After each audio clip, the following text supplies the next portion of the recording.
Hello student, good morning. आप सभी का स्वागत है आज की इस क्लास में।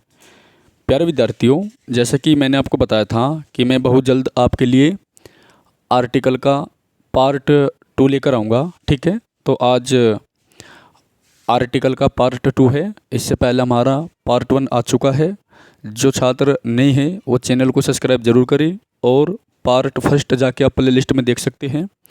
ये सारे आर्टिकल इतने ज़्यादा इम्पोर्टेंट है कि आप किसी भी एग्ज़ाम की प्रिपरेशन अगर कर रहे हैं तो इनसे ज़्यादा, इनसे बाहर आपका कोई क्वेश्चन नहीं आएगा। 100 आर्टिकल मैं आपको कराऊंगा 25 की सीरीज़ में। यहाँ पर 26 से शुरू है, इससे पहले 25 तक हमारे आ चुके हैं। ठीक है, अगला जो हमारा पार्ट आएगा उसमें 51 से लेकर जो है 75 तक हम करेंगे और लास्ट जो 4th पार्ट आएगा उसमें 100 तक हम आर्टिकल को कंप्लीट करेंगे। आप किसी भी एग्ज़ाम की प्रिपरेशन कर रहे हो, ठीक है, state PCS, UPSC, one day exam, total में इनसे बाहर आर्टिकल नहीं आएगा। और आप देख भी सकते हैं जो आर्टिकल मैंने यहाँ पर करे हैं वो सारे ही मोस्ट इम्पोर्टेंट है। इस क्लास में मैं आपको जो है इन आर्टिकल से रिलेटेड जो अन्य इम्पोर्टेंट क्वेश्चन होते हैं वो भी साथ के साथ में बताऊंगा। तो यदि आप चैनल पे नहीं हैं तो चैनल को सब्सक्राइब जरूर करें, वीडियो को लाइक करें और वीडियो का फीडबैक कमेंट करके जरूर दें। ठीक है, तो चलिए शुरू करते हैं आज की क्लास। देखिए आर्टिकल नंबर 26 हमारा आर्टिकल 202। तो जो हमारा आर्टिकल 202 है इसमें राज्य बजट का उल्लेख है। ठीक है, अनुच्छेद 202 में जो है राज्य बजट का उल्लेख है।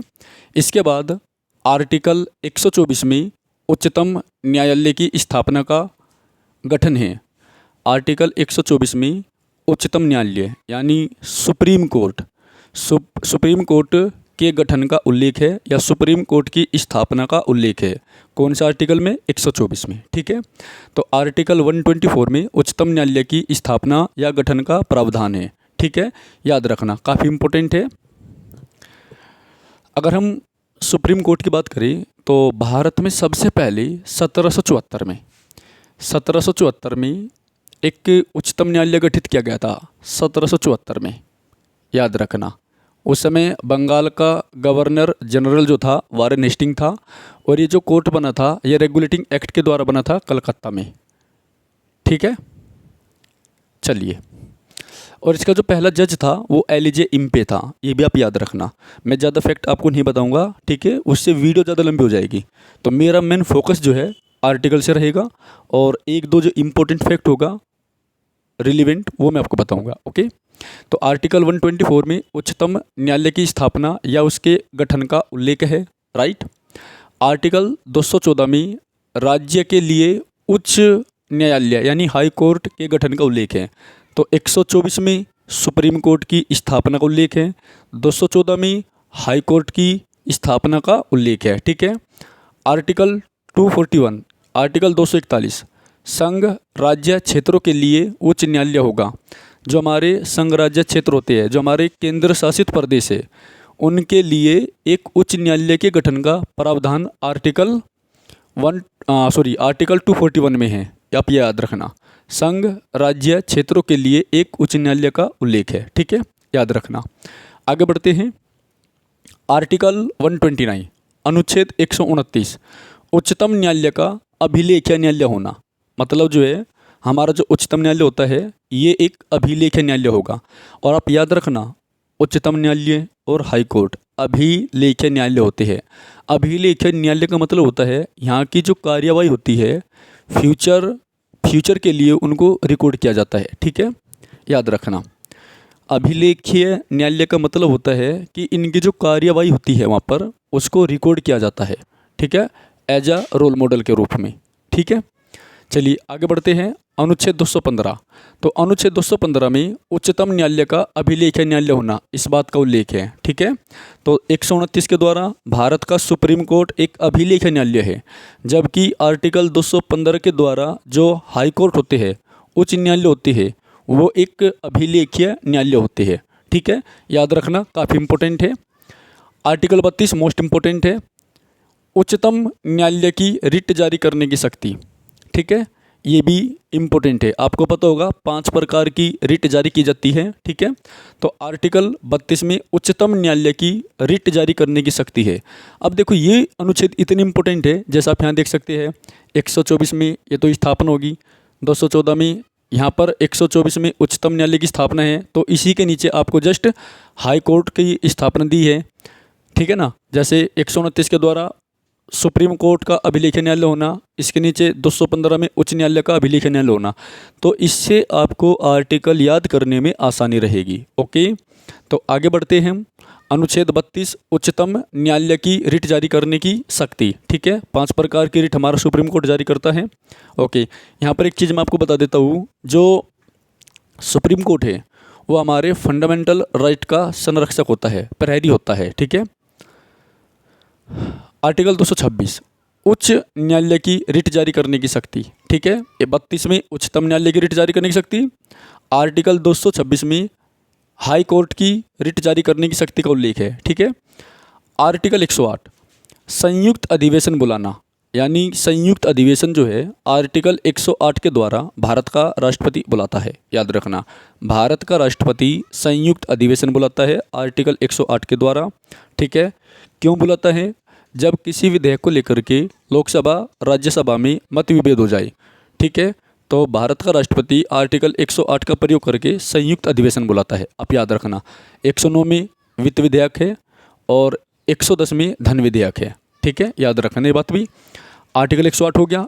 118 लोकसभा अध्यक्ष द्वारा संयुक्त अधिवेशन की अध्यक्षता करना।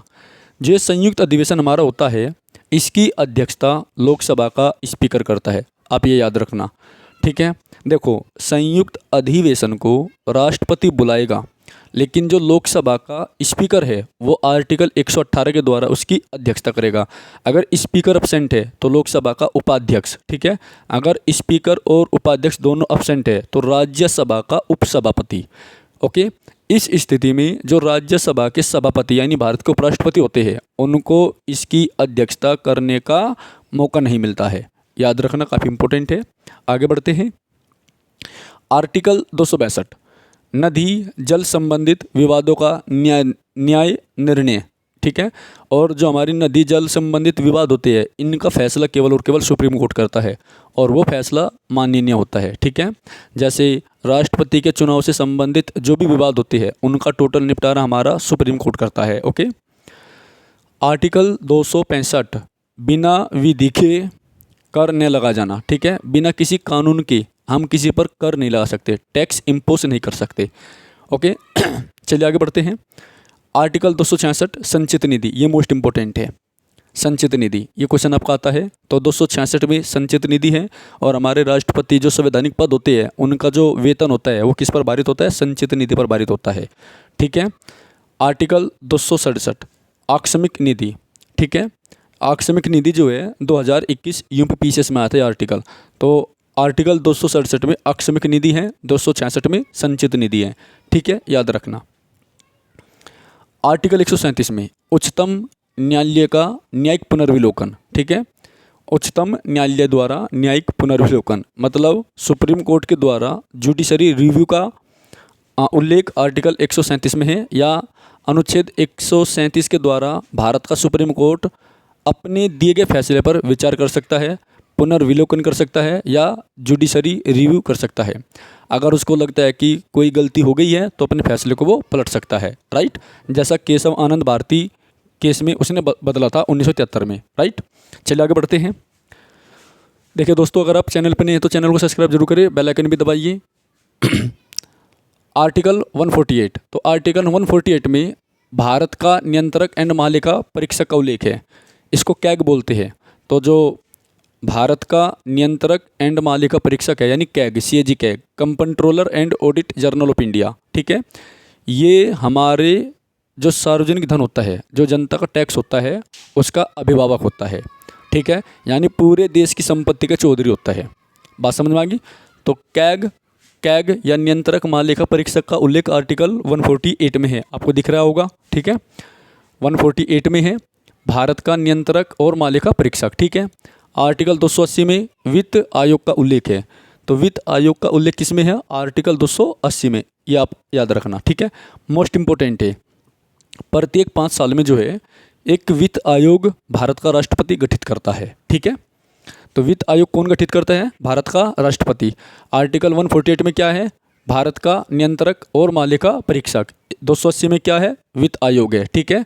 अगला आर्टिकल हमारा आर्टिकल 292 में भारत सरकार द्वारा उधार लेना। जो हमारा देश विदेशों से पैसा लेता है, जो हमारा देश विदेशों से पैसा लेता है, वो उधार लेने की जो प्रक्रिया है उसका उल्लेख किस में है? आर्टिकल 292 में, ठीक है। आर्टिकल 243 क्लोज ए में ग्राम सभा है, इंपॉर्टेंट है, ये बहुत ज़्यादा इंपॉर्टेंट क्वेश्चन होगा, ये भी आप याद रखना। और वीडियो के लास्ट में मैं आपको जो है इनमें भी मोस्ट इंपॉर्टेंट बताऊंगा, ठीक है। तो आर्टिकल 243 क्लोज ए ग्राम सभा है, और इसमें एक ये आर्टिकल मोस्ट इंपॉर्टेंट है और एक ये आर्टिकल ज़्यादा इंपॉर्टेंट है, ठीक है, ये आप याद रखना।